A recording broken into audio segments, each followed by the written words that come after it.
We are back once again, only on Last Call. Last Call with the alcohol, only on the lastcallpodcast.com. And join me here once again. He is on his way to replacing Dick Vitale in the football world as the most biggest positive slash energetic slash it college football insider. Well, he is jacked, he's pumped, it's transfer portal, it's playoffs, it's everything you want. We're gonna have this guy here to break it down for us.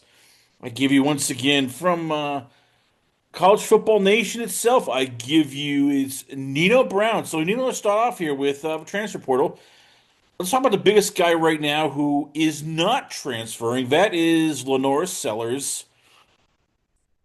Is he making the right choice? I mean, I get it. He is he's loyal to a coach, wants to play with his little baby brother. The president of the LaNorris Sellers fan club, when he said, yeah, when they announced, yeah, he's coming back, he's staying there, were you like, yes, or you're like, no, you need to leave, go someplace else, Oregon, Miami, LSU, any place but freaking South Carolina? I was kind of on the fence. But when I kind of looked at, yeah, he wants to play with his little brother. Yeah, he wants to stay loyal to Shane Beamer or whatever it may be. But the Kendall Briles hire, I think, plays a huge role in this because I mean, look what he's done at TCU, right? Look what Josh Hoover's kind of produced into in the past year and a half. I mean, even though I think in 2024 they only had like 5 victories, they still were in the top 45 when it came to putting up points, over 30 points per game again this year, top 50 again, over 30. I mean, the Gamecocks were in the bottom third of it. I think they were like 103 or 105 when it came to points per game, less than 21 points per game. 220 passing yards per game. They were disgusting, and Ian McShula was no good. So I think with the young presidents coming in with a fast paced offense, it's going to be coming in from what you see at TCU. They're moving pieces all over the place, and they always have produced wide receivers. 2 years ago, they had 4 wide receivers go for I think it was 600 yards. This year they had McAllister go for 1,000 and the emergence of Jordan Dwyer. So I think Kendall Breyer's come in here should be able to kind of fit the pieces to the puzzle for LaNorris Sellers in this group. And then I just don't know. Yeah, it's a weak class, and he probably could have been a top pick, but I think he knows he's really not ready. And then do you want to deal with the he's a bust and this and that? I think you know Dante Moore's kind of on the fence if he's going to come back or enter the NFL draft. So, like, I don't know if Oregon is necessarily out there. And with all these other quarterbacks hitting the portal, Lawrence Sellers, if he can develop like we were hoping that he could develop, um, this season. It doesn't help that his offensive line was Swiss cheese. That's what they have 41 sacks allowed this year when he was at quarterback, which is, I mean, we're going back to Spencer Rattler all over again. You know what I mean? Spencer Rattler was sacked 40 plus times for 2 years in a row, and everybody thought it was, all on him. It really wasn't. So I don't know if he's made the right or wrong decision, but I do think that this team should be better offensively with Kendall Briles at the helm of this offense. So how can Kendall Browse fix him though? Like you mentioned Josh Hoover and he had KJ Jefferson in Arkansas, so he's worked well. Mm-hmm. You could argue though that Hoover is a little more of a more crisper passer. Like he is Correct. a quarterback before rather than an athlete. Yes. You still look at Lenoris, it's like, and as somebody said, he's a poor man's Josh Allen. He either is going to make a home run, Superman play, or there's going to be plays where he just takes off and like, no, no, no, no, no, stay. Oh, God damn it here.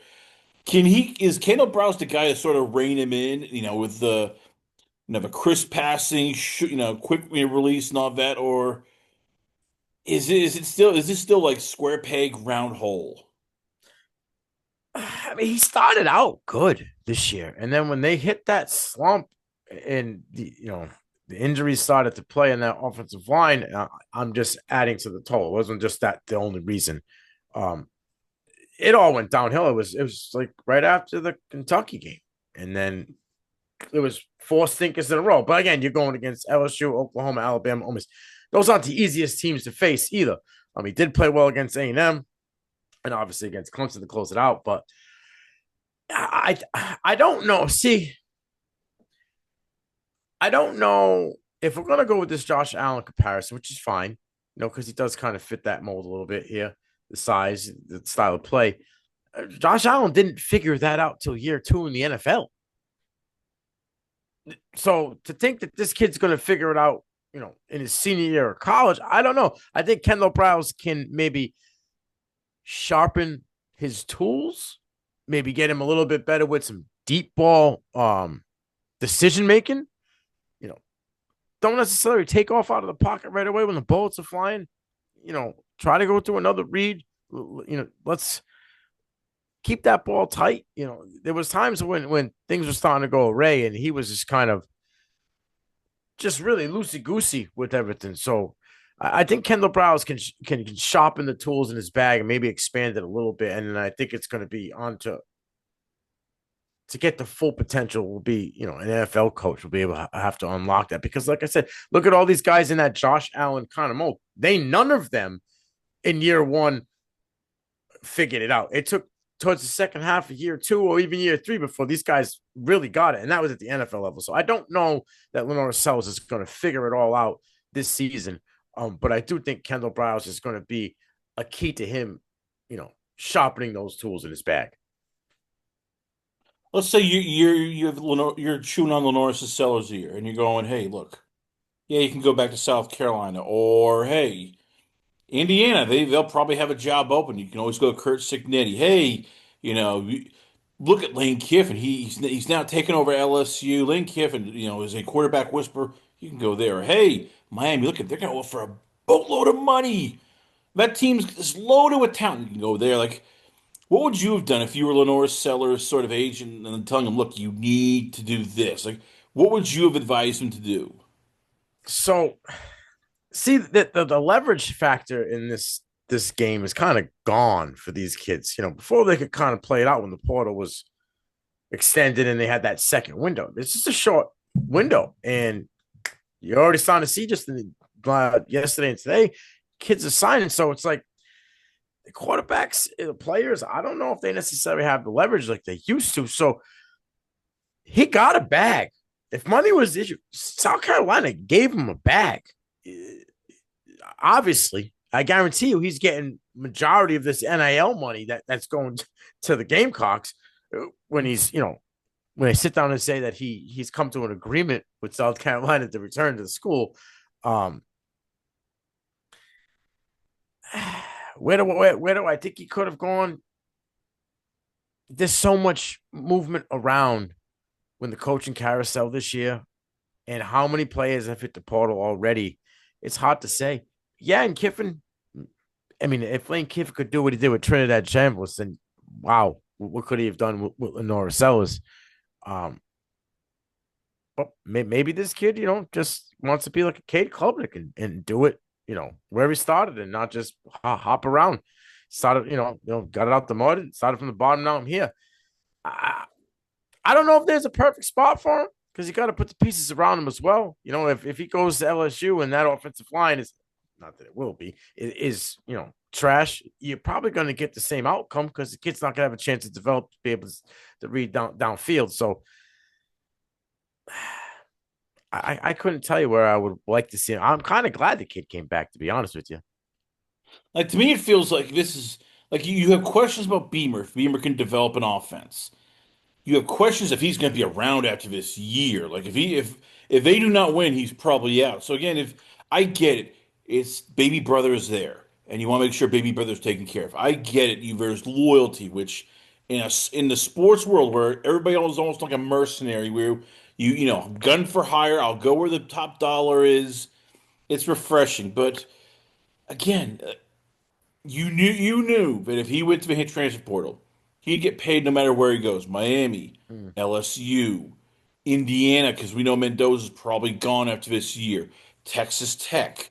Um, I'll throw in there if you want Penn State. Hey, you know what?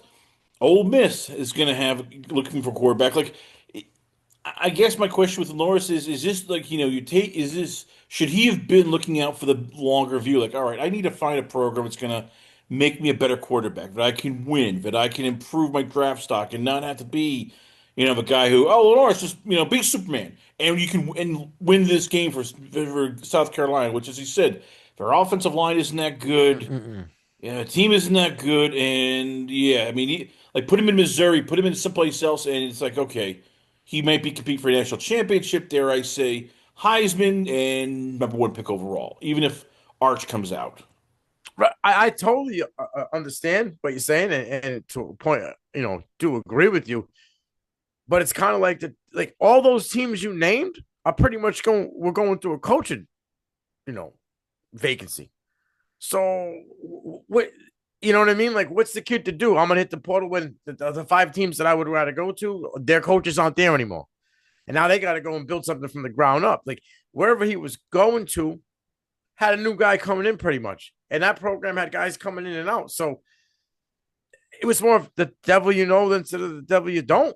Like I'm just gonna ride this out right here. I'm gonna do it my own way, and I'm gonna get my money. And if he would have went right now, he would have probably been, you know, top 60 pick in the NFL draft. Correct? Correct. I can't get any worse.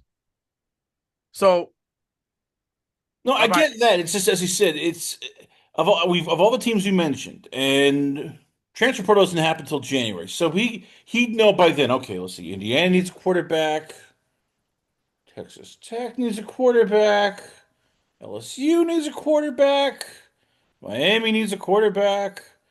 Like again, it just feels like okay, he's staying because he wants to play with baby brother. He's staying because the loyalty, and he's staying because he hopes South Carolina can fix this. Whereas again, if you put him in LSU with Lane Kiffin, Lane's going to be able to hit the transfer portal, get a bunch of good offensive linemen. Next thing you know, they're gonna, Lane will make him into a good quarterback. Lane can do that if you do with Trinidad Chambliss. Right. What is he gonna do with LaNorris Sellers? If you Agreed.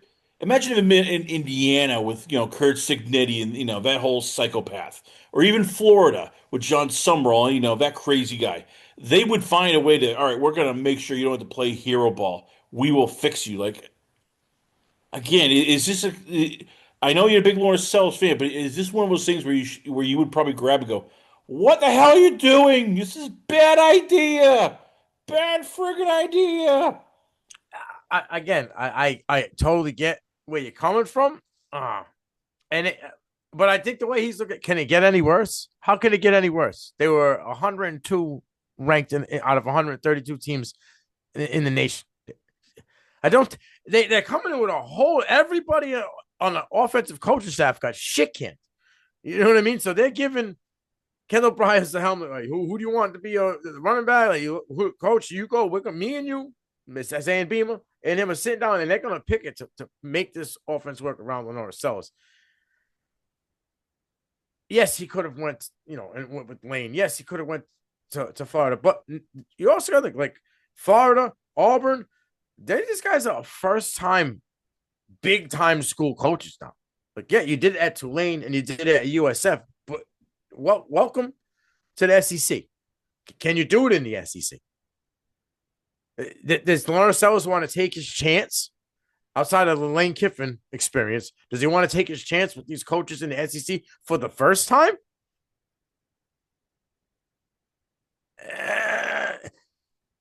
Do you want to go to Penn State with what was going on? Like they were just getting whoever was available. They ended up getting Matt Campbell, but they had a laundry list. Matt Campbell wasn't even on that list to start. So I just don't know if Everton sounded that much better to LaNorris Sellers than what he was already in for a situation. Well, let's go into right now. Sam Levitt's still, in the portal, but we're gonna skip him. So let's go to right now probably the most finished product of a transfer portal. That is Brendan Sorsby. Mhm. This will be his second time in. First time he left Indiana when that place went, sort of tits up. They were bad. He showed promise, and he transfers to Cincinnati. Now all of a sudden we're hearing rumors. Hey, by the way, he has two more. He has, another year of eligibility left, maybe two. If he doesn't leave for the NFL, he's looking to transfer. Could we see Indiana Brendan Sorsby part two? Because as we said, Mendoza's probably gone. He's the number one pick in the draft, according to many people. Or if not number one, probably number two, because the Raiders might take him or Jets. So could we? And when they say there's no play, you can never go back home. Well, yes, he can go back home if you are Brendan Sorsby. Where does he end up? Like, where would you, if you're Brendan Sorsby, where do you advise him to go? Goes back home, but that's not in Indiana. His home is Denton, Texas. He goes home to Texas Tech, and that he fits that offense perfectly. You got that Barry Morton type player. The kid's rushed for 1,000 yards combined over the past 2 seasons. Cincinnati has continuously gotten better, almost 3,000 yards this year, 27-5 touchdown interception ratio. It's just a plug and play in that system at Texas Tech, and you see Brendan Sorsby take that step and put himself into this uh, probably top five quarterback in that class. There's a reason why he's the number one quarterback in the portal, even with Dylan Raiola and DJ Lagway. He's the more polished, trophy on the shelf. And I think Texas Tech with Joey McGuire and what they have offensively and defensively, yes, they're losing a bunch of pieces. Caleb Douglas, Romeo Heights, and who's that? Bailey on that defense. David Bailey, Jacob. Yeah, Yeah, they're going to lose a ton of defensive pieces. they're gonna get more. This is what they do. Yeah. They have the money. They're gonna just replace it. And McGuire's been shooting from half court and hitting like Steph Curry in the portal for the past 2 years. So I think Brendan Sorsby is going to be his first big splash. And I think he goes home to Texas, go ball out 1 year at home and go to the NFL. What does he need to prove to get to the next level? I mean, he's flirting with the NFL, but there hasn't been sort of any like real traction yet. He's sort of like, all right. I mean, he's like throwing the lines out to like, all right, what do you hear? What do you hear? So, what does he need to do? Like, if you were an NFL GM, like, what is it that you want to see more from Sorsby to go? Okay, he is a NFL quarterback. I need to see a little bit better decision making when it comes to those in middle to deep throws. A little bit more better decision making. But again, Cincinnati wasn't. How do I put this? They They didn't weren't have bad. Like the Cincinnati was not a bad no, they team. weren't a bad team, but they weren't. There wasn't a brick wall up front either. Okay, so he was under the rest a lot. Oh, I'm sorry. I apologize. This year they actually kept him up. That was last season where he was sacked a bunch. He just less than 65% completion percentage is kind of a thing. I don't think NFL GMs are going to be like, ooh, let me see. I think the 18 to 27 touchdown jump from 24 to 25 is like, all right, he has to be more dialed in when it comes to, like I said, the decision making and that deep ball pass. But in this NFL day and age, this dual threat Daniel Jones type quarterback is what people are kind of like. I mean, he's continuously gotten better on the ground, almost 500 yards this first year at Cincinnati, almost 600 yards this year, both years, 9 touchdowns. So it's not like, hey, I'm extending plays 4 or 5 yards. Like this kid can take off. So I think his dual threat ability that he brings to the table, like I said, if he can clean up some of them deep throws down the middle of the field, I think that this kid can work himself into in that top five. I mean, the Sellers and Manning are going to be 1, 2, but nobody solidified between 3 and 5. And I think that Brendan Sorsby at Texas Tech, in the Big 12, he could be a dominant force. I could just see him skyrocketing himself in that program, to be a top five quarterback off the board. So let's go to the let's face it, it's baby Mahomes. If you have Patrick Mahomes, you get Dylan Raiola, who basically is sort of like Mahomes, junior. So he left Nebraska, and poor Price Carter is sort of having his second, you know, round of Jaeger bombs. Going, why did you leave? What's a different story? He's left, so he is now in the transfer portal. Who are you hearing is like sort of the suitors? Like, who are the teams that are circling around Dylan Raiola going, hey, we'd love to have you come here? So I heard Oregon a few times through different platforms, but I think, like again, I mentioned it earlier. I think that the decision on Dante Moore on whether he's going to hit the NFL and whether he wants to, try to compete for the QB1 or if he's going to run it back one last time and try to go all in with the Ducks for, uh, another a title or maybe double it back if they can win this year. I don't. It's kind of up in the air. I think how this playoff go, I guess, will kind of be his decision. But I think Oregon has some interest there. But as of lately, and he's done well in the portal with quarterbacks. First Tyler Shuck, then Miller Moss. Louisville's kind of popped up on the screen here as a contender for Dylan Raiola in the portal. I think Miller Moss is gone, and like I said, Brom's been able to back to back two quarterbacks in the portal that have done well. So, not saying that crystal ball Louisville, but I'm hearing rumbles in Louisville and Oregon right now that have kind of are in the driver's seat as of right now. Where should he go? Because as you said, this is a guy there were bouts of greatness in Nebraska, and then there was also times he's running around. It's like, no, no, no, just get rid of the ball, don't run. Oh God, like if Shedeur Sanders drove you crazy with his, sort of backwards, running and everything, Raiola probably drove coaches more even crazier with like, okay, what are you trying to do? No, no, no, you're not Mahomes. I know you look like him. Stop playing. So where should he go? Give me a team that you look and go, this would be the perfect fit. It might not be the most money, but this coach will get the best out of him. I think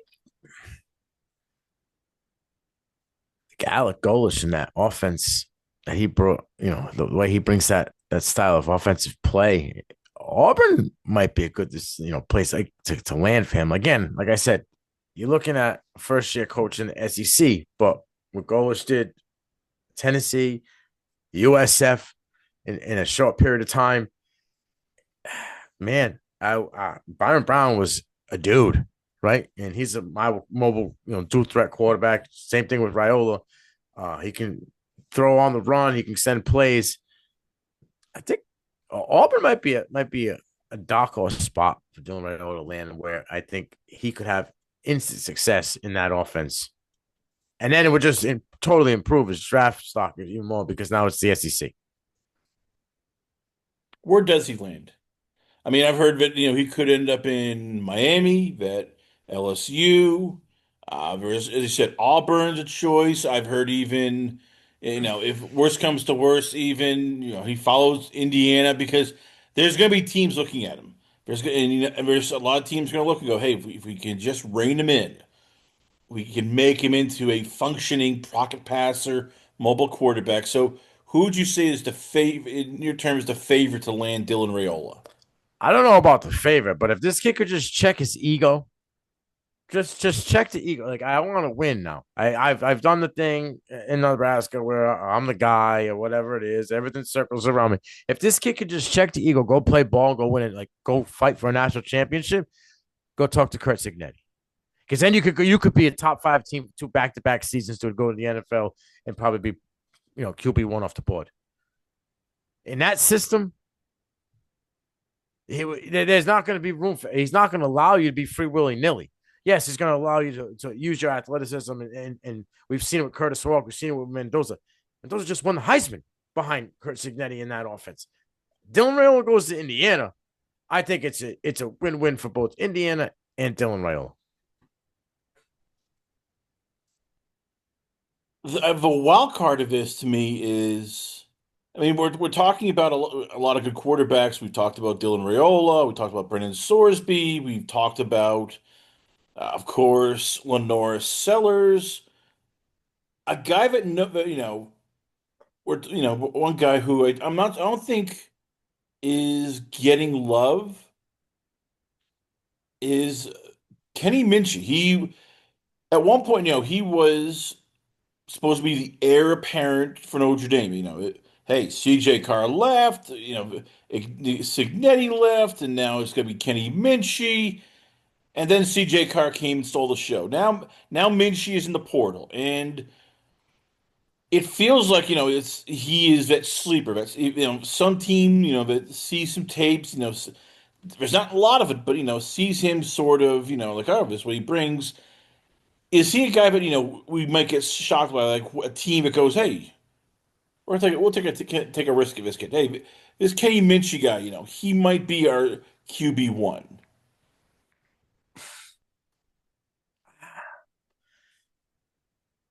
I mean, yeah, I just don't know if it's going to be at a P4 program. Um, I just it's possible. Maybe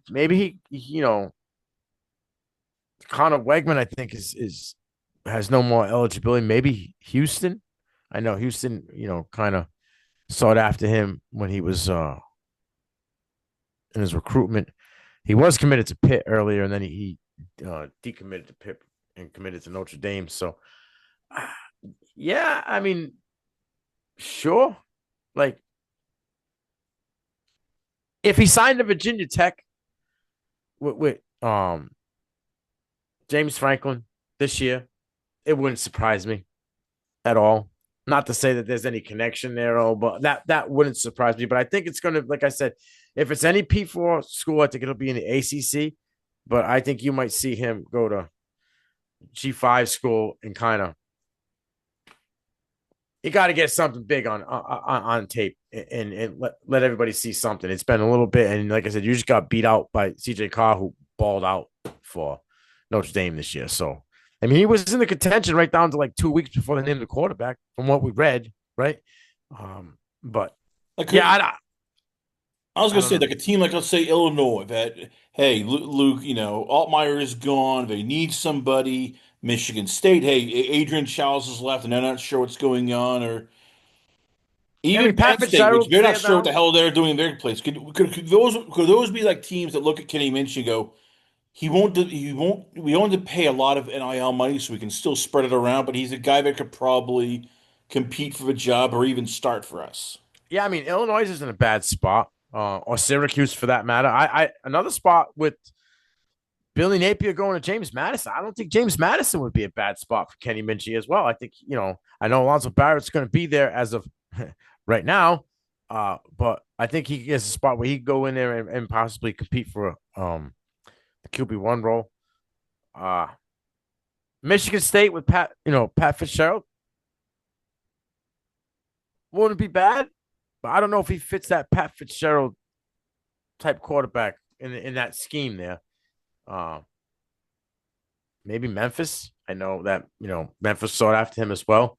So there are some options there, but I mean, yeah, there are maybe some teams in the Big Ten.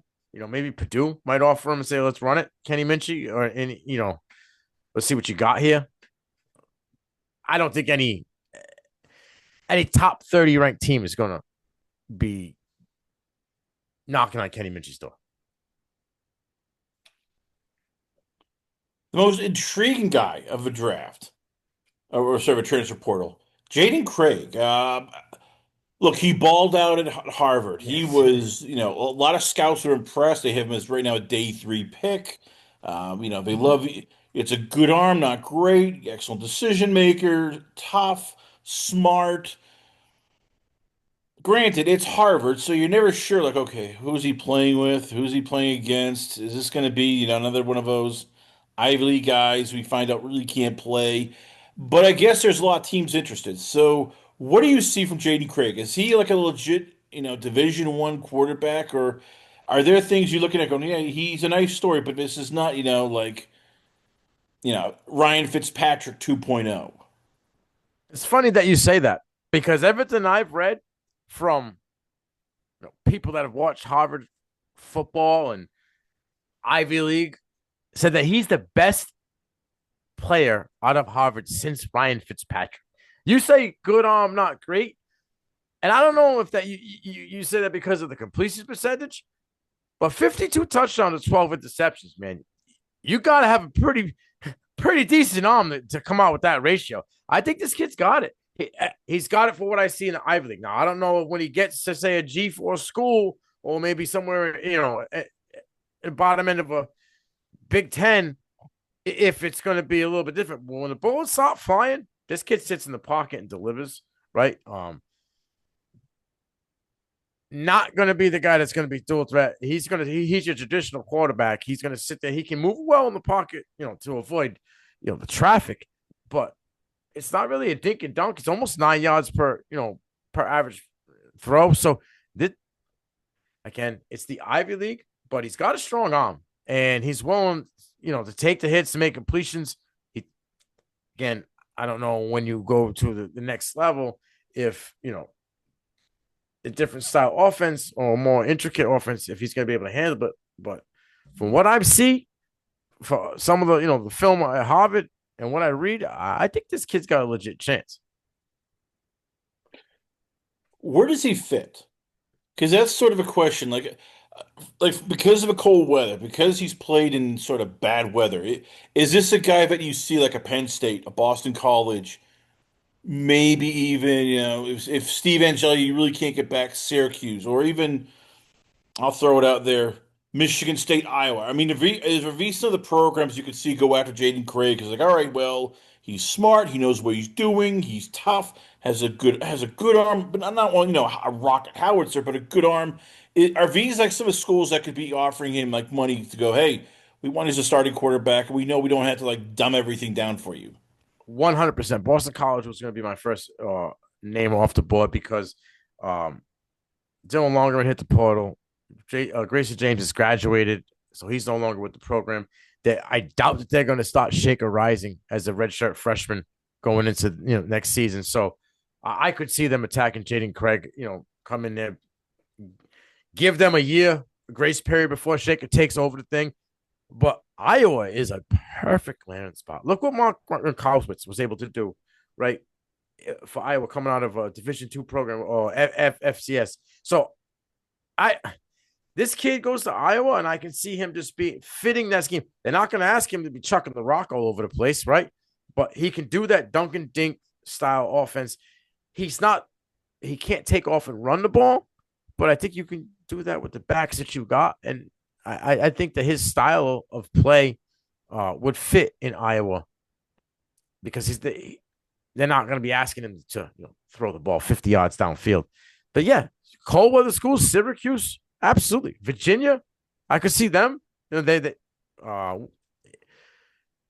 What's his face is gone, right? Chandler Morris is gone, so I could Yep. see them 100% giving Jaden Craig a call and say, "Hey, sir, how we doing?"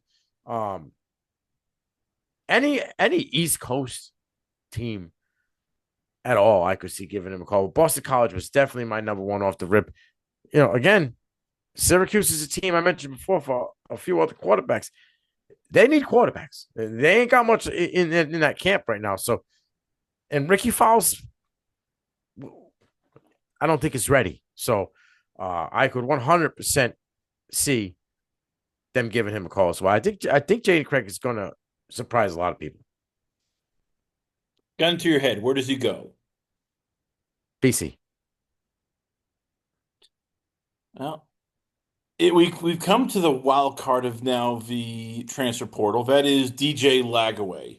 All the talent in the world.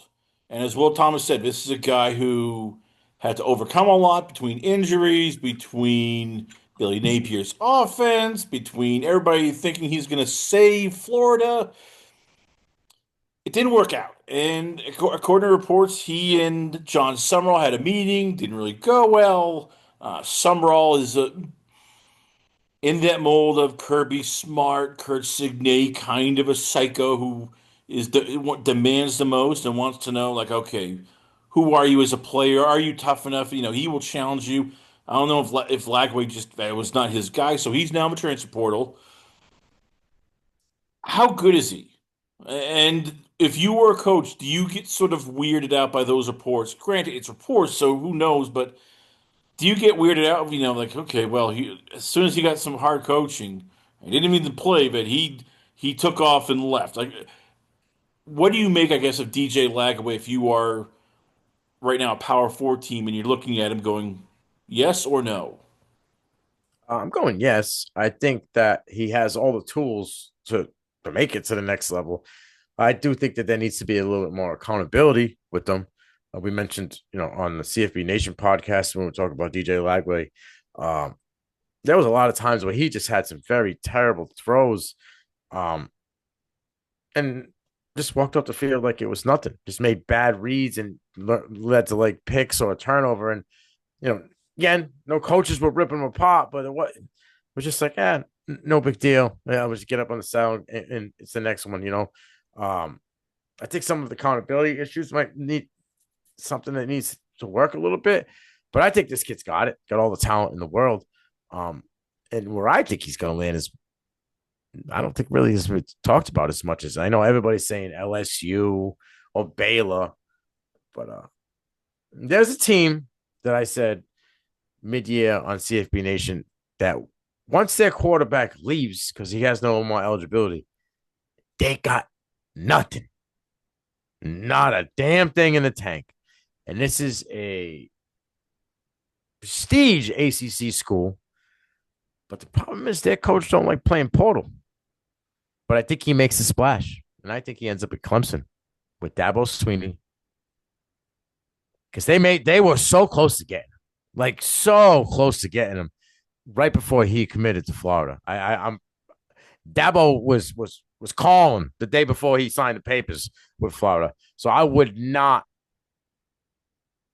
by any means be surprised if he's a Clemson Tiger when we start the season next year. That's my pick is Clemson. That's where I think he goes because I think the quarterback that's going to be an LSU Tiger ain't in the portal yet. Should he go to LSU though? I mean, because as somebody said, he needs a coach who's going to unlock him. We're not sure if that's Clemson. They did, Clay K. Klubnik looked like lost at times. So you have Lane Kiffin, and Lane's looking, going, okay, this is going to be the long haul. I can't, who knows if Chambliss has another year left. He's seen Lagway. He knows what Lagway can do. And as we've said, Lagway needs a coach who can get the most out of him, who is a quarterback whisperer. So should he just go to LSU, where it's like, okay, look, I have one of the great quarterback whisperer, Lane Kiffin. Yes, Lane has his quirks and his issues, but that guy can coach up quarterbacks. To me, this feels like it's if he has any desire to play in the NFL, this is the program he goes to because he needs somebody to basically get the unstink of the Billy Napier off of him. Yeah, I mean LSU would be the perfect spot. I just think he's as crazy as this sounds. I think he's fighting Sam Leavitt for that spot right now because I think if Lane Kiffin's going to go in there with a project quarterback with all the talent in the world, like I said, I don't think he's in the portal yet. He will be very soon. He's just not there yet. But if Kiffin wants to go in and say, I kind of want to win my first year, I think Sammy Leavitt on the Lane Kiffin. Oh my lord! Like you want to unlock that if he can keep Sammy Leavitt's mind in check and keep him focused, and you get to Sammy Leavitt 2 years ago, and Lane Kiffin unlocks more of that, lets him lose the whole 17% of his brain. Holy shit! Watch out. I think that would be a match made in heaven. But I honestly think that the quarterback for the LSU Tigers is going to be Bryce Underwood. Well, I'm glad you brought that up because first, before Bryce transfers, first let's talk about the guy who is he in or is he out? We're not sure. That is Kenny Dillingham. There is a contract on the table. Kenny Dillingham, as Will Thomas has reported, has not signed it yet. It's still like, well, I love it. I'm not sure yet. This is like the wild card. Right now, what does Kenny Dillingham do? Because he's going to get paid. Yes, I know Arizona State loves him. You and I both know that the Big 12 is changing, that Texas Tech now has FU oil money. They are just spending like their Mhm. heart desires. We want this, we want that. Yeah, anything in the transfer portal, all right, we're gonna get it. BYU all of a sudden is now has money. The crumble guy has decided, hey, we're going all in, baby. Kalani Sataki, you're not going anywhere. I'm making sure you're getting paid. And now BYU is hitting the transfer program. Hey, you want this? You want that? Hey, hey, hey, hey, come in here. And Utah is now the surprise team, which we're hearing. Hey, they're gonna hit the transfer portal. They have now an private equity involved. They're finding ways to get every dollar they can. If they need to slash some budgets here, take some money from there, they're going after that. So if you're Kenny Dillingham, what do you do when you're looking at ASU and it's like, yeah, you love me, but you're not investing in my program? No, and that's one thing he's been talking about for a little bit this season. He's kind of talked about local businesses naming sandwiches or something after the players, and it's a win-win for both. Yeah, I agree. They haven't really invested in his program as much as he may have as liked. That and the contract gives them, I think it's like it brings them from 5.6 or 7 million to 6 million this season or next season, and it would keep him in locked in through what 2030, I believe. Um, but where's he go? Because if this is the segue to where I just went to, I don't know if he wants that. Like, does anybody want that right now? Does anybody want that shenanigans of a circus of a football program right now? Who wants to be the head coach of that team? Oh, let's face it. Michigan has money. I mean, they print money, so it's not like he has to go to. But as you said, he's going to local business. Going, hey, if you want to name your sandwich after our guy, invest. We can do that. Like sandwiches. Come on, it's sandwiches. Like Michigan just, yes, they we're gonna go into them later on, but they are the big dick swinging, power program where oh yeah, you want $10 million to get this kid? Here it is. And yes, we have taken out our big dick and put it out, but yes, this is the $10 million to get this kid. Hey, you want us to invest 20 million into the program? We're gonna do it. Hey, you want some of our backers to like really give money, kind of the millions and millions of dollars, as a former W champion would say?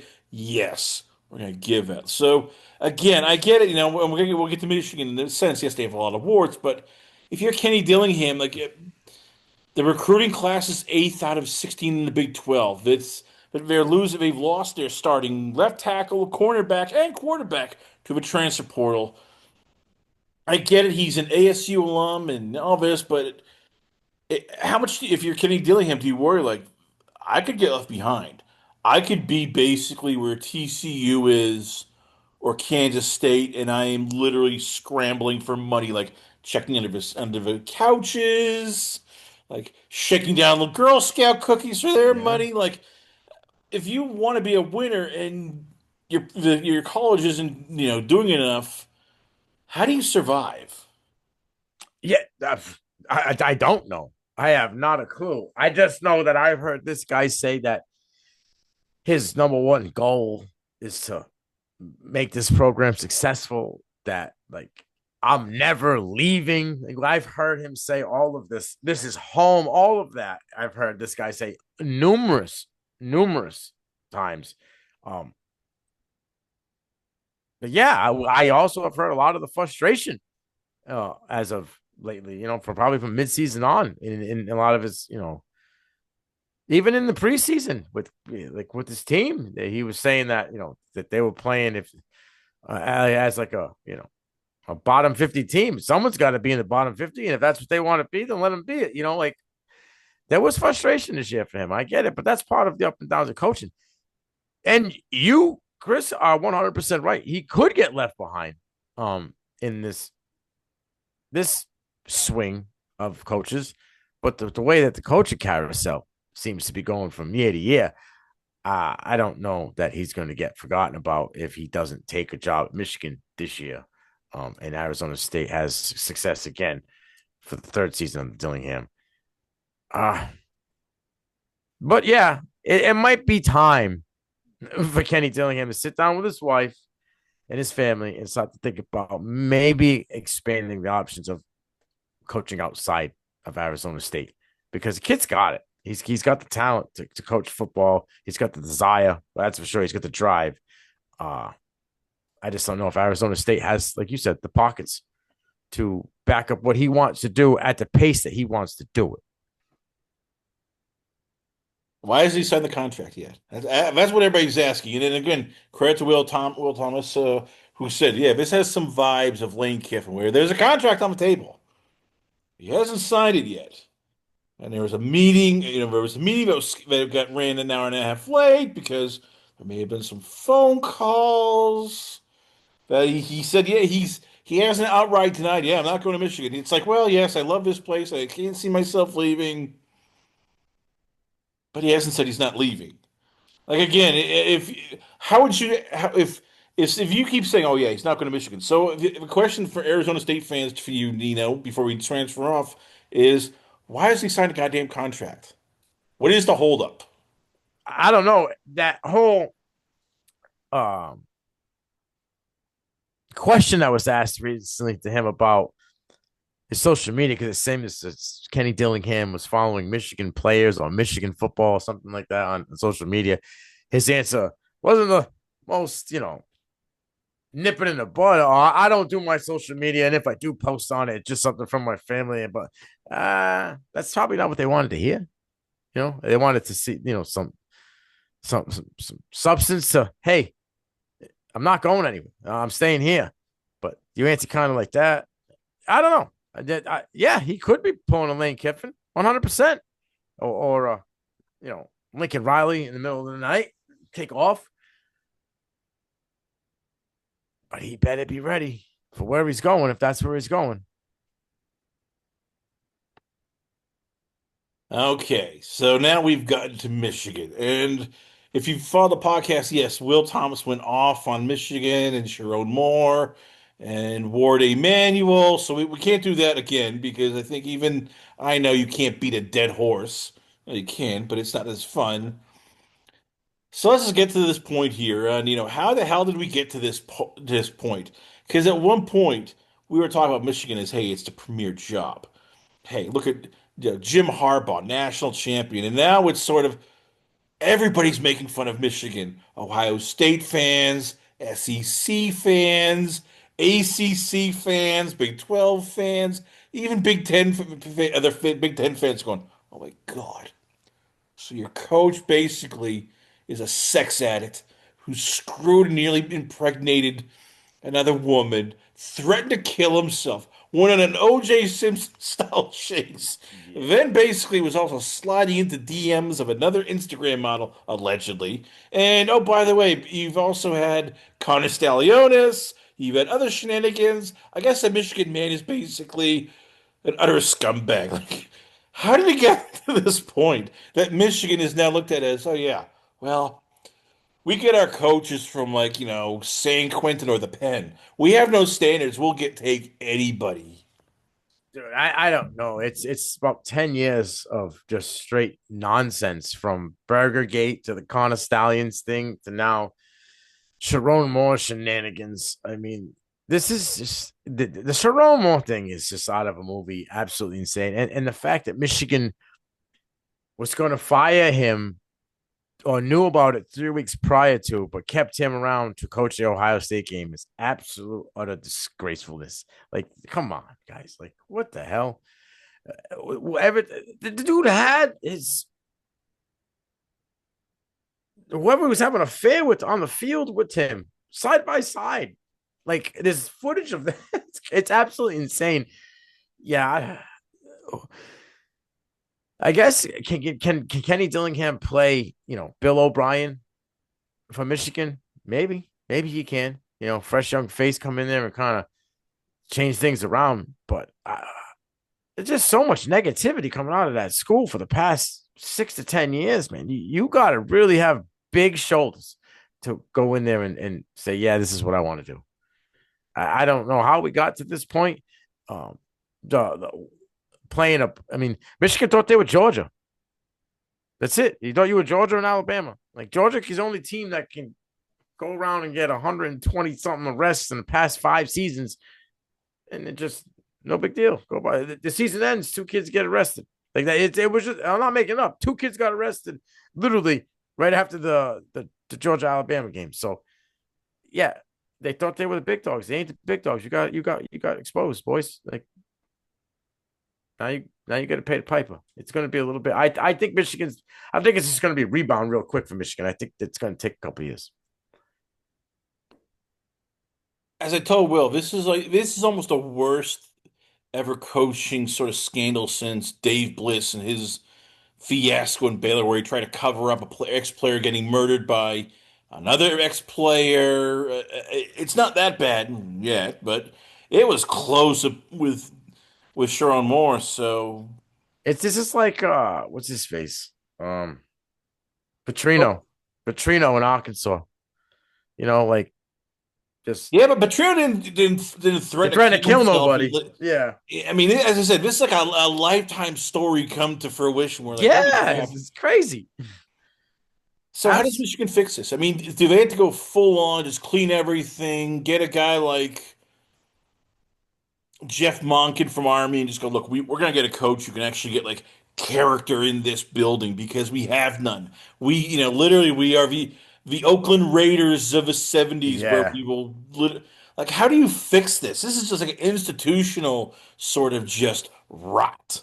I think you hit it on the head, man. A wash. You gotta wash everything out. Anything that has any ties back to Jim Harbaugh or any of that coaching staff has got to go. And you got to go in there and get somebody with who's highly respected and is going to be a no nonsense bullshit taking type coach. Um, and maybe finally, I'm gonna agree with you. Maybe Jeff Monken is the guy for this program, or someone in that realm. But I think you need a guy that's going to just it's this way, it's my way. This is the way we run things. You don't like it, hit the door. How bad do you feel for the players who Uh, they got? I mean, we joked about Penn State, being like, hey, yeah, look how much we screwed this program up, and then Michigan went, oh, hold on, not only hold our beer, but watch us do a wheelie instead as well. I mean, they waited to fire him before after the transfer portal, or sorry, after the signing day. So mm-hmm. the kids have already been, they signed their letter of intent. They're going to Michigan. They don't have a head coach on the roster who they can, because there isn't any head coaching, qualified candidates on Michigan's roster. Oh, Again, Poggy, right? how bad do you feel for the kids who are stuck there right now? I think Buff Poggy is going to be the interim coach for the bowl game. I'm pretty sure. I could be wrong, but I'm pretty sure he Yeah, but he I is. mean, he's not a guy who can do coach the full season. So it's like, Oh, he coached Charlotte before, multiple years. I'm pretty sure. Um, if anybody, I think he's the more qualified of anybody on the team. I'm not saying and that he's going to be the dude going forward, but I know for this bowl game, I'm pretty sure Poggy's going to be the guy. But for the players, man, like first and foremost, families instill that you're going to raise and make, kind of mold these young men into men. They're entrusting you with their children when they go to college, and not just to be a football coach, but you know, as far as life. And this is the example that you set. This is the let's be cool. I'm gonna be the cool players coach. Like this is what you do, man. I've heard and what I've read through is players feel betrayed. Um, Players are just deflated with everything that's going on. Over the past couple of years, it seems they can never get out from underneath this gray cloud. That reigns over Michigan over the past few years. So I feel for these kids, and man, I if there was a mass exodus, I wouldn't feel bad for Michigan at all. These kids, you deserve to go somewhere else to get a fresh start, man. You got to get away from all this shit. Can they still get either Kenny Dillingham or Jed Fish? Is that realistic in your eyes, or do you think both coaches at the end of the day are going to look at Michigan and go, "Yeah, look, we're not even sure who the athletic director is going to be after this. Oh, by the way, there's a outside external investigation into Michigan athletics. Yeah, there's going to be sanctions and shit. They probably could. I just don't know if any coach wants that. That's what I was saying before. Who wants to go behind the eight ball right off the rip? Like, you're pushing the ball uphill to stop. Do you really want to do that? I mean, again, it is Michigan. We keep making fun of this, but they still got money. Right, You but there's going know to that be Michigan will sanctions. never go. Like this isn't Boston College where you got to panhandle and beg for every dollar. This isn't even Virginia, which you're like, I don't know if we can afford it here. This isn't, even as we said, Arizona State, where we're like, hey, yeah, if you can sponsor our player, name a sandwich after him. It's Michigan. They will pay. They have money. They are still a blue blood. As much as we make fun of them, they can easily rise back. I mean, they didn't. Nobody died, thankfully. No, So again, and I I'm get that they joking, but it's got. like, yeah, that was almost close to happening. But it's still, I mean, Michigan is still a brand, so you know that if it's Dillingham, if it's Jed Fish, if you really had to settle for lesser and get a Brian Newberry or Jeff Monken, they'll have enough money they can go to transfer portal. They have enough money they can get the best recruits. They can still keep Bryce Underwood because hey, it's $10 million and not many people can afford that. So again, if you as Again, all these coaches I mentioned, yeah, I know if it's this and this and this, but how many will still look and go, but it's Michigan, and we can still win a national championship there. but there's going to be. This isn't the end of it. Like, this is the third time they've done something stupid. There's going to be. The program's going to get whacked. There's going to be fines. There could be freaking um whatever it could be, of recruitment hours or whatever. There's going to be shit that's going to happen to them. It's not going to be, hey, you guys keep fucking up. We're just going to slap you on the hand and let you run away. No big deal. No. Yes, whatever Moore did offside, it may not affect him. But the fact that Michigan held him knowing all this and then fired him after, that's going to get them fined or sanctioned or some kind of penalty. 100%. So you're already looking at going behind that eight ball. I don't know if many coaches, yes, I know it's still Michigan, but the name of Michigan, the letter M is kind of cockeyed to the side a little bit right now, and the bottom's cracked. So I don't know if everybody's going to be hopscotching and hitting frolicking down to go to Michigan right now. I think they want to let the dust settle and clear and find out what's going to go on before they go there. And at that point, it might be too late. So I think Michigan might not get a big hitter in this circuit of coaching. And I'd like to say that you're right, but again, we saw LSU go through their whole crap hole where the AD basically, I guess, wrongfully fired the coach. Granted, the team they didn't like him.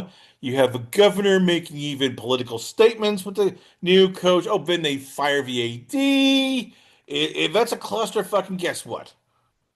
They still got Lane Kiffin because at the end of the day, there's only probably 15, 20 teams that can actually win a national championship.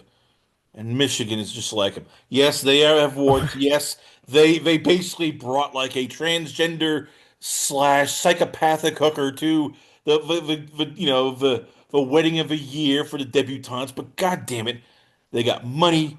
They want to win. It's Michigan. And again, if these are coaches who want to win championships, so we've seen it before. It's like lipstick on a pig. It might be an ugly pig, but put some lipstick on it, and you still go, "Hey, this pig could probably win the prize fair." But LSU was nowhere in the realm of what Michigan's done wrong in the past 10 years. No, it wasn't, but they were still like really close. I understand, but it's been 10 years of shit, Chris. Like, you know what I mean? Like, it's been constant. I think that the league and the NCAA is going to make an example out of for this one. Like, they've had enough of this shit.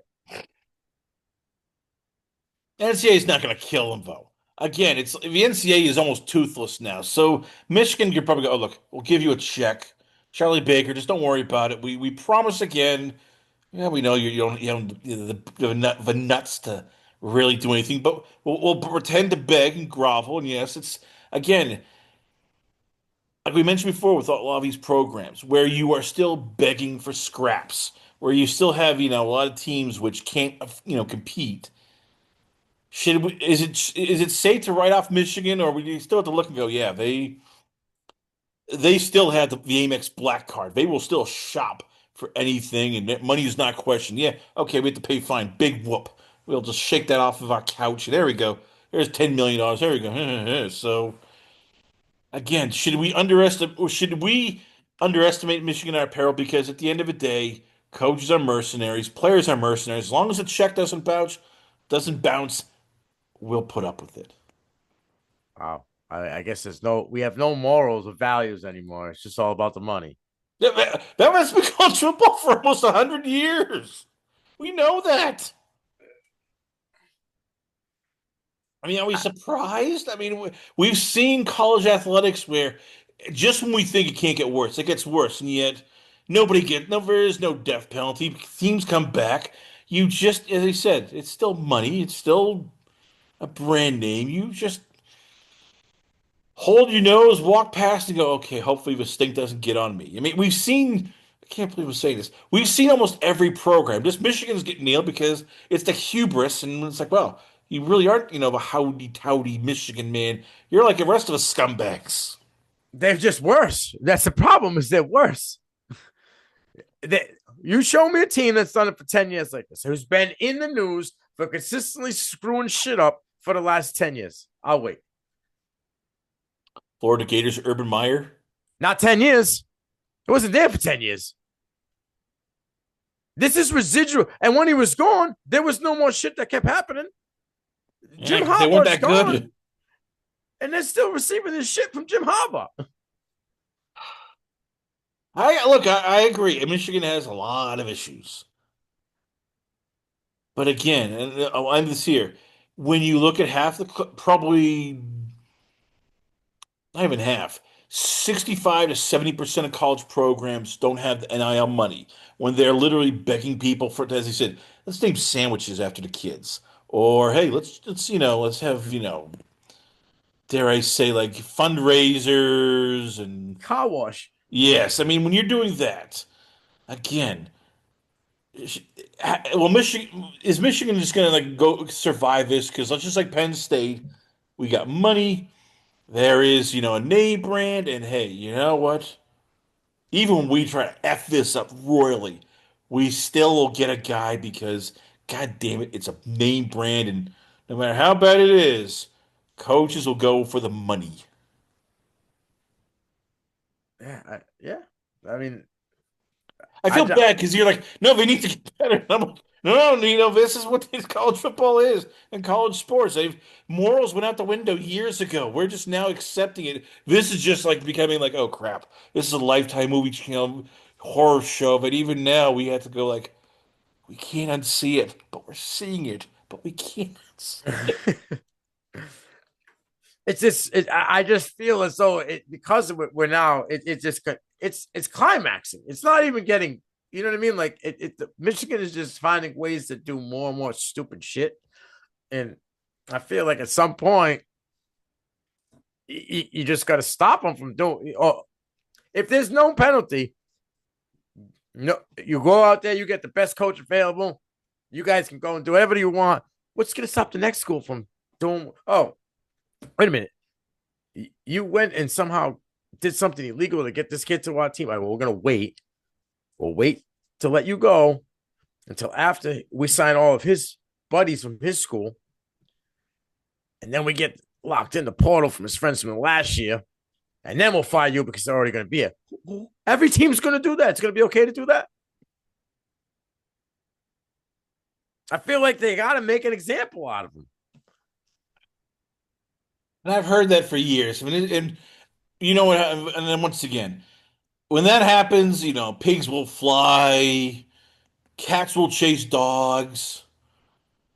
and the world will actually be a nicer place. But let's move on to some better things because I can tell you're like, you're Chris, you're killing me. It's Christmas season. I want to feel happy. I want to feel nice. So let's talk about some good things here.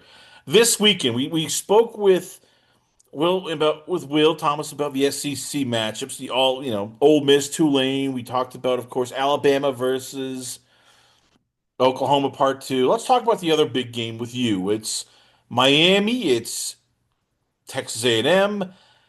It's two teams that are sort of like, okay, well, we expect better. They're at the cuspus, and then they always stub their toes. So let's start off here with you.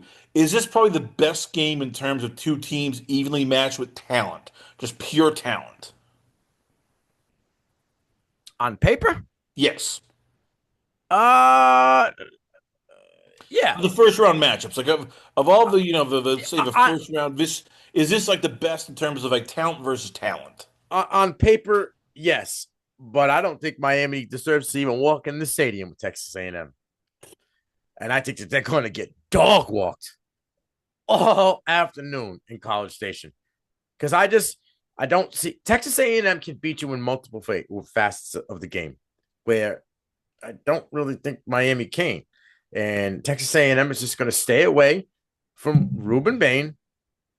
And you show me a kid in that secondary that's going to stop Casey Concepcion or Mario Crava because they are probably the most complementary wide receiver group in college football because each one of those guys plays against exactly what the other guy doesn't do well. It's crazy. I think Miami's going to get run out, and I think when it comes time to having to make an adjustment or a key thing, Mario Cristobal is going to throw up all over his shoes, and Carson Beck is going to go, just like my partner KT said, this is why I left the SEC.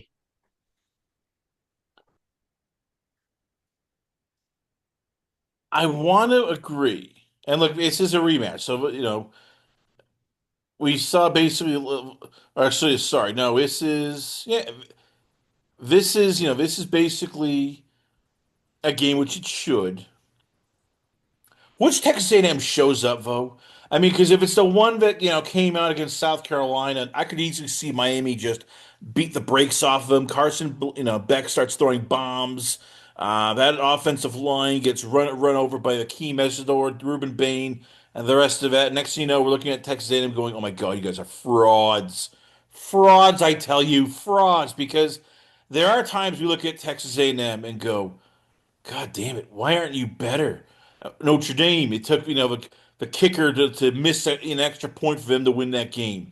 Uh, Again, we saw South Carolina run up to what a 28-point lead at halftime. We're going, oh my God, what the hell is wrong with you? So again, Texas A&M at times you look and go, did you show up? Are you sure? I mean, because if they play like that against South Carolina, if they play like they did against Texas. You and I had to agree. Miami is good enough where they can just take advantage and blow Texas A&M out of the water. I don't think Miami can blow them out of the water. I don't think Miami's blowing anybody out of the water right now. And I don't even know how they're in the freaking playoffs, to be totally honest with you. I think it's a bunch of bullshit that they're in the playoff. So, they were fifth in the ACC. So because they had one win against a team that's not in the playoff, they're in the playoff. I guess that's a conversation for another day. But as far as Texas A&M, yes, they let South Carolina go up to 28-0 and then scored 31 points in the second half. I'm pretty sure they figured it out dominantly in the second half. They allowed them to score 3 more points, right? Or two points. It was 31-30. South Carolina won. They won the game against South Carolina. South Carolina won the first half.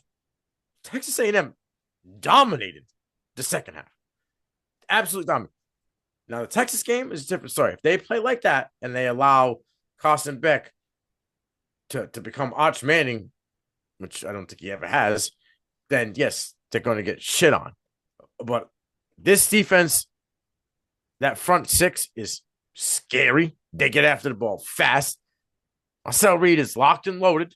He's playing some good football. And like I said, what Casey Concepcion and Mario Craver do, it's because Casey Concepcion is like a Amon Ron St. Brown. He can come out of the backfield. He can get you in these short, quick routes. He can work, between the hash. And then you have Mario Craver who can play the deep ball, who can play the middle of the field. He can get you on a curl, he can get you on a comeback. Like they're perfect complements to each other. And when that run game's cooking, they have a very difficult offense to stop. And their special teams are elite. I just like what Texas A&M is doing. I didn't think I would say this maybe 2 years ago, but I like what Mike Elko's coaching does compared to Mario Cristobal right now. And if I had to trust Marcel Reed or Carson Beck in this one, I'm betting the house on Marcel Reed.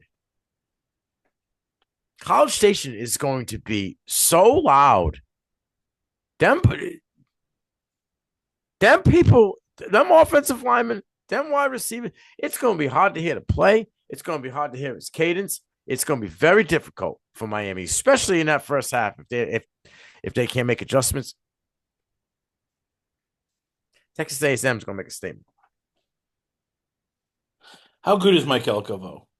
Because again, I know we make fun of Mario Cristobal for throwing up on himself.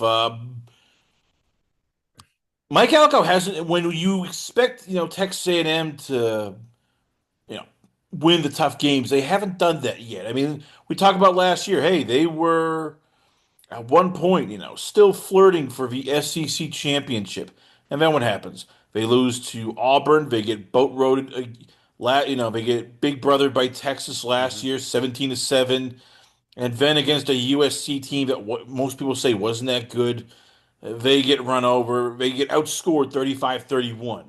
This year, all they need to do just beat Texas. Texas lost to Florida. Texas has a lot of issues. You go, okay, this is what Mike. All you need to do. You're the highest paid now coach in the SEC, or one of them. Take care of it. I get it. We make fun of Mario Cristobal, but is Mike Elko basically Mario Cristobal 2.0 in terms of when he gets to that finish line, there's always like, oh, stubs his toe, slips on a banana peel. Something where you look and go, God damn, your team is not prepared. Why is that? I say no because I've never seen Mike Elko make a coaching decision that cost his team the game. I've seen Mario Cristobal do some dumbass coaching decisions, and 2 years ago we saw it. Right, they had it in the bag and decided to do something they weren't supposed to and cost themselves the game. I've seen him do it at Oregon. I've seen Mario Cristobal make bad coaching decisions. I haven't seen Mike Elko make a bad coaching decision that cost his team the game. Some will say USC last year, where it's like, okay, this is just, what USC is. You should be able to do this. And again, just either with maybe it's not as grossly, like, oh God, what's going on? But still, they were up 24-14 going into the fourth quarter. Can't screw this up. Really can't screw it up. And then they give up 21 points to the Trojans in the fourth quarter and lose 35-31. So again, I get it. You still look and go, Mike Elko, I don't know. Especially when they lose in a heartbreaker. They're up 31-28 with literally 2 minutes and 41 seconds left. And they let Jaden Maivia, who at that time we did not know was that good, and who had thrown 3 interceptions that game, march down the field for 75 yards to score a game-winning touchdown. So again, I like Texas A&M. But when you look at Miami, you look at their offensive weapons, when you look at who they can throw at the defensive line, should we still be sure, even with Mario Cristobal, that Mike Elko might find a way to grasp defeat in the jaws of victory? I mean, any given Saturday, right? I guess. Like even you're But now going, wait a minute here. Yeah, that's a good point. 21 no, I don't. points in the fourth I don't like quarter. Miami. I How did think you they're do frauds. that? Not at all. I just think Miami's a fraud team. Like I don't think they should be in the playoff. They got in the playoff because Duke won the ACC and had 5 losses, and they didn't want to put that team who hadn't been ranked all year into the college football playoff because you can't. So they were like, we'll put Miami in. I don't think they belong there by any means at all. So I think I think this is going to be a prime example where you don't belong. I think Texas A&M has been a better team all year, and I think they're going to prove that. Whether Mario Cristobal, I mean, Mike Elko is Mario Cristobal 2.0, we'll have to see. But I've never seen him make them dumb decisions. And even last year against USC, he's not playing defense. Yes, he's making the calls, but he ain't playing defense, allowing Coach Jacoby Lane and Kyle Ford to run downfield and score. He didn't, you know what I mean? Like, he didn't. I've seen Mario Cristobal do dumb things, and the team's done that, what he's called, and they've lost because of that. Who's the X factor for both teams? You've mentioned KC Concepcion. You've mentioned Mario Tovar. You've mentioned Carson Beck. We've mentioned, of course, Ruben Bain. But give me an X factor player on each team. You're going, he might help this team win, whether it's Miami or whether it's Texas A&M. Give me one guy from each team. You're going, this is sort of the X factor, the guy we should really keep our eye on. For Miami, it's going to be Malachi Tony. I mean, almost 1,000 yards as a true freshman. He's able to kind of bail Carson Beck out sometimes when the throws aren't really there and make something out of nothing. And once he's got the ball in the open field, he's a problem.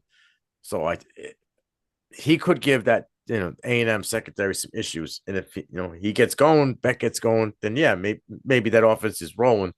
But I think the X factor, as much as I want to say Marcel Reed, I think the X factor is going to have to be Ruben Owens. I think they're going to need a run game, not so much just out of Marcel Reed this year. And I think they're going to need in this game Ruben Owens to kind of offset that. You want to keep guys like Bain and those linebackers true. And if they know that everything coming out of that backfield is going to be Marcel Reed, they start to anticipate. But if Ruben Owens can spread the ball, spread the line, and make these guys, maybe I can't commit right off the rip to Reed. I think that this can make this Aggies offense be super explosive.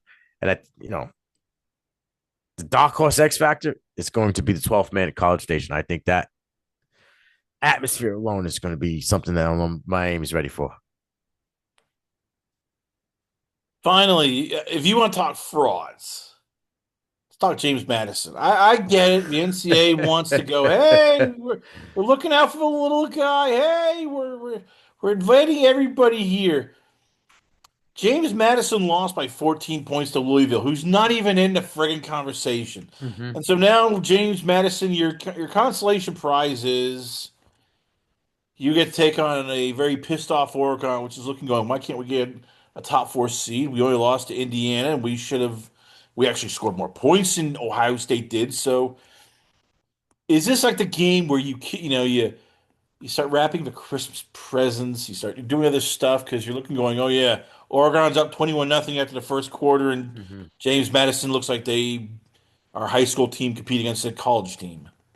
Uh, I want to say yes. I think that the Ducks are going to be angry. I think again, Austin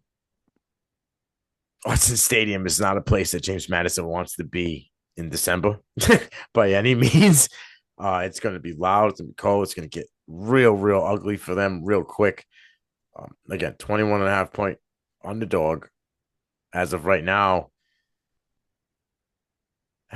James Madison, you could take Miami for this, Chris. You can take Miami, right? Because Miami couldn't win the ACC, and it went to whatever team won their division, their conference, who had a higher seed in both James Madison and Tulane, won their conference. And, because they were ranked and won their conference. Miami didn't. We jump over you. So you can thank them because now they made the playoff. But yeah, I don't know. I don't think that. I think a problem with this is going to be Bob Chesney is trying to coach both right now. He's trying to work both as of right now. He's going to UCLA and he's doing James Madison. When UCLA met with the people, introduced himself, flew back to James Madison to coach them. He's now trying to recruit to the portal. Too much, man. You got too much going on at once. I don't think that you're going to be able to handle it all. I don't know if all of his players are going to be bought in. I think Dante Moore is locked and loaded. I think Dane Lanning is the best motivator in college football. If Evan Stewart plays in this game, oh my good God, I think it's going to be Oregon Ducks at halftime by more than the spread. Why couldn't they put Duke in? I mean, again, it's 5 losses, but Duke won the ACC. You can at least go, well, you know what?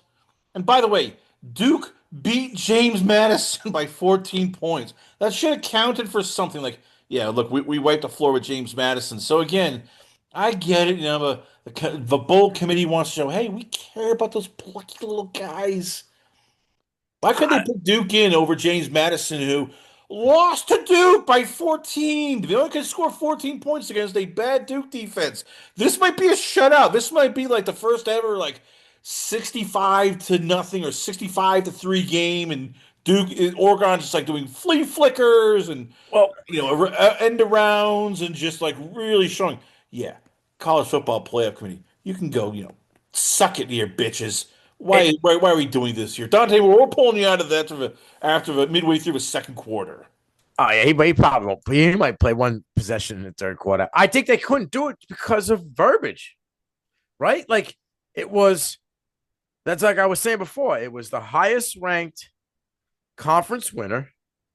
There was no way in hell you were going to put Duke from being not ranked or not even in the top 35 to being higher than James Madison in the top Yes, there is. 25. There's always a way. How? This is college football. They find No, come on, ways. Chris. Let's be logical with this one, dude. I am being logical. They weren't It's even easy. ranked.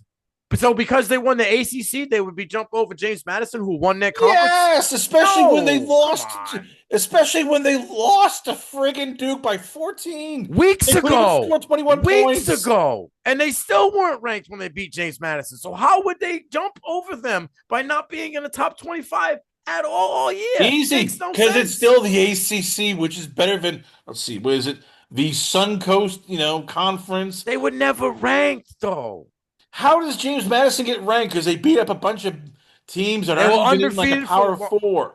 well, that's how it works when you want to put these on the when it goes by record, right? Everybody wants to talk about record and all this stuff, and because we don't want to have too many SEC teams in the top 25 or in the college football playoff. Because if you put Duke in with 5 losses, hello, here's Tennessee saying, "What the hell about me? I only got 3. Why am I not in the playoff?" Because you didn't win your conference. It's very simple. Again, this is the NCAA trying to show, like, it's like those rich people sometimes go, "Hey, we care about the poor." Once every year, they show up at like Christmas and they do like the potlucks at of a church thing, and then they go off to their mansions and go, "Yeah, we screw the poor people. We don't care about them. Didn't We have the Florida 364 days." didn't Florida State win the ACC 2 years ago, be undefeated, and didn't make the playoff? Yeah, well, let's not even go there because that whole debacle guys to 12 teams in the I'm just saying they can do it, right. Like they didn't put them in. again this game's not even going to be competitive. So what is the point? Like, okay, well, Oregon gets like an exhibition game. We get to make sure, okay, the players are sharp. Like, if I'm Indiana, I'm going, wait a minute here. It's supposed to be an advantage. We're not going to play for almost a month since our last game. Oregon gets to work out the kinks. They get to look good. They get to, get all their juices going. This sucks for us, actually. This isn't a challenge. James Madison's going to lose badly. Mm-hmm. We're going to just sit there and laugh at them. So again, they need to fix where it's like, okay, the best teams. If you're not, like, if you haven't beaten anybody of substance, we're not ranking you because, God damn it, next thing you know, we're gonna get like Troy undefeated 12-0. They'll play like nobody. They'll go into the college football playoffs and they'll take on an Alabama and they'll be like, oh my God, it's 48-0 at the half. What's going on? Why are you here? What happened to Boise State? Right? They were undefeated. Went to the playoff and got shellacked. At least We've Boise seen it State, you already. could argue, okay, Boise State played some decent teams along the way. They have not played anybody along No, the you're right. Boise State played Oregon that year. They did lose, but they played them tight. But I'm just saying, like, they were there, and the same shit happened to them. It's just unless you're gonna make a G5 playoff, like my partner KT says, fine. But how are you gonna justify having a G5 playoff when 2 G5 teams are in the top 25? You got to Easy. fix her out. You got to fix how you rank the top 25 teams.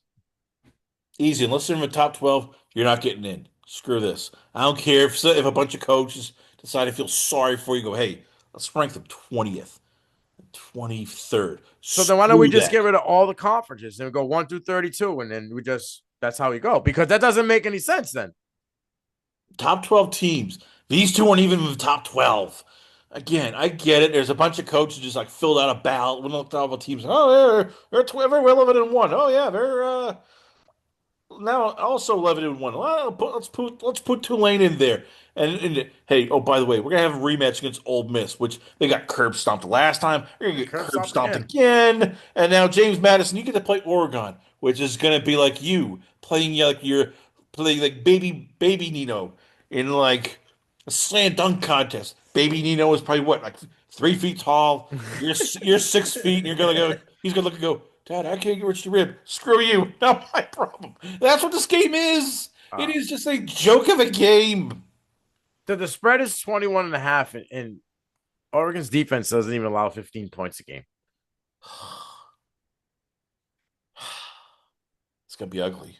It very, You know, you're, very. you're not even gonna be watching the full game. You'll watch the first quarter. Go, okay, I have Christmas presents to wrap. Screw Uh, this, and I'll be then like just cashed go out back to by wrapping presents. Be like, 100%. To be honest, background noise. oh, we gotta let you go because we're almost out of time. Once again, ladies and gentlemen, from College Football Nation, the man who is always he is the voice of college football in terms of the morality, even though sometimes it drives him crazy. I give you podcaster, analyst, Football Nation guru. Give you Nino Brown. So Nino, once again, where can fans check you out at? Where is the Twitter, the Instagram, the podcast channel? Where can fans hit you up at? You can check me out on X at underscore Nino Brown underscore, and then anything I do, whether it's articles, shows, rankings, whatever, it's at the CFB Nation. That's on X. That's on YouTube. And the website is thecfbnation.com.